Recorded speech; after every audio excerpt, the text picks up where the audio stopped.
What we want to look at here is a really good strategy of how to scale out a real estate portfolio using debt recycling. So let's make some assumptions. This particular property here, this is your principal place of residence. For easy numbers, let's say it's worth $1 million and you have a mortgage of $500,000.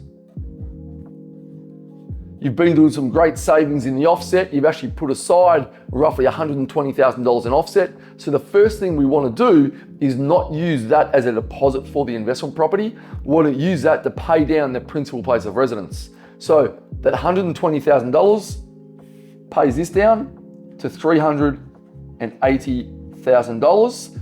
That $120,000 that we've used to pay down, we then recycle that through and set up an interest-only investment facility of 120 grand. We then use that as the first deposit for investment property number one. And let's just say this was $500,000. So what we do is you've got the deposit and costs over here, you've purchased the property here, we have another loan of 400 grand. The goal for our clients here is to buy a property every 3 years and also pay off their principal place of residence.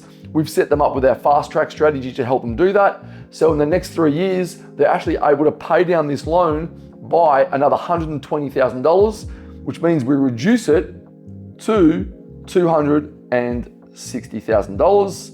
We then recycle that money through and access it as an interest-only investment facility of 120 grand. We repeat that process over here. We buy another investment at 500 and a $400,000 loan.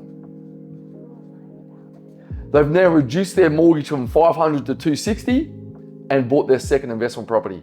They continue down the same track, and in another 3 years, they've paid off another $120,000, and now they only owe $140,000. We recycle that through again. The $120,000 becomes an interest-only investment facility. They use that as their third deposit to buy investment property number three. We borrow $400,000 against that. And we come back over here, remembering their goal was to pay off their principal place of residence and buy 3 investment properties within that 9 to 10 year window. So over the next few years, they've comfortably cleared that. By doing this also, it's increased their borrowing capacity by reducing their non-tax deductible debt and increasing their tax deductible debt. So what a lot of people say here is, Martin, I want to have the title of my home. I still owe $360,000 as investment debt. Great question. If you've bought correctly, let's assume each of these properties has increased. We can then get those revalued, move the debt to each property accordingly, and have a 100% debt-free home, title in your hand. This is what we call debt recycling, utilizing our fast track strategy on top of that. As always, make sure you seek your own independent financial advice.